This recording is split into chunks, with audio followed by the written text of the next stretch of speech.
As gateway manager in the West, there is actually 4 gateway managers across Essex, and we work really closely with Family Mosaic and NACRO, and in doing so we work collectively to look at young people, their journeys, how they've actually reached the point where they're needing access to this supported accommodation provided.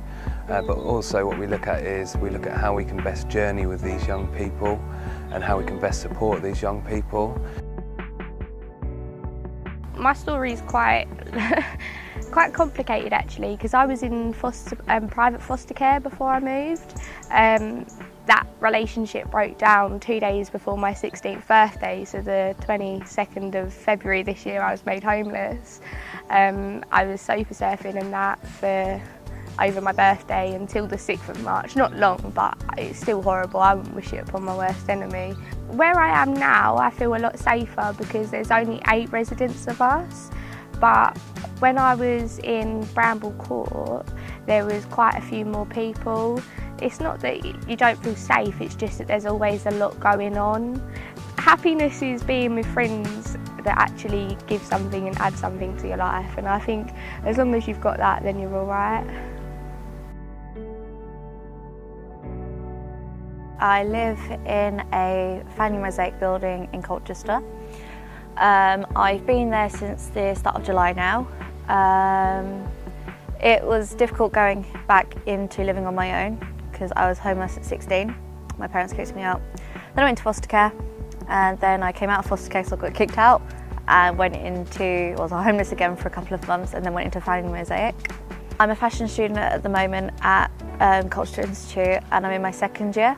My big aim is to go into theatre production, and I plan to go to university next year. I would say that supporting housing in 3 words is supportive, nurturing and friendly.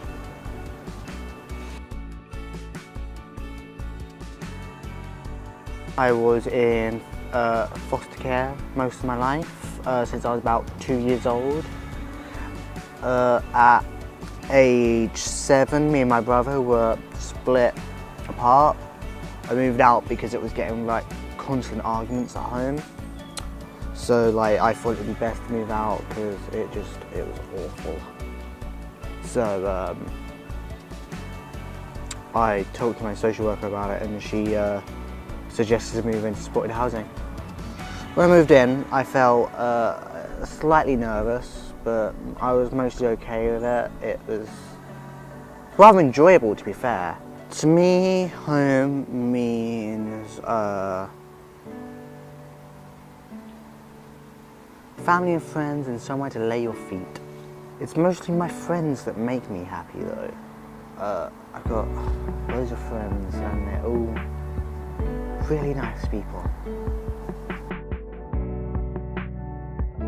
While I was living in supported housing, I was, as much as it sounds bad, I was in a lot of violence, crimes and drug-related areas.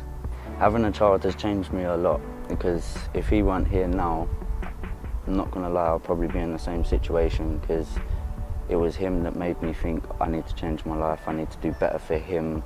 My social worker referred me to Family Mosaic when I was in care. Supported housing, I would describe it as independent, for one, because you're doing it off your own back.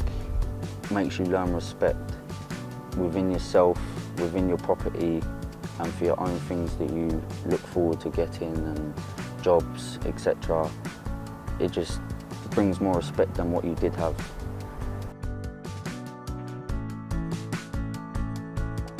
I do feel safe living in supported housing because I know that I have a lot of people around me that look after me, and there's a lot of things in place to keep you safe from things that can go wrong. Well, drawing makes me feel happy, and when I play my music really loudly. Supported housing is very caring, staff care about you, they talk to you when you need to talk to them. One of the key people in my life is definitely Christine. She's my support worker. I love her, she's amazing. And then my sister,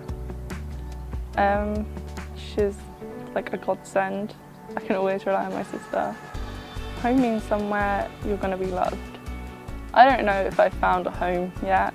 I don't know if I found anyone to want to be around me. I know that being at home is to be with people that you care about, and I have Callum to care about, I have my sister to care about, so really I have a couple of homes. It is the early stages of the Essex Young People Partnership, but in the early information that we're receiving from young people is that they feel listened to, that they feel supported, that they feel it is different, and that's really important to us to get that feedback, because it really does emphasise the importance of relationship-based work, and we have to evolve and we have to make sure that we're up to date with everything to make sure that the young people are getting the services that they desperately need and require.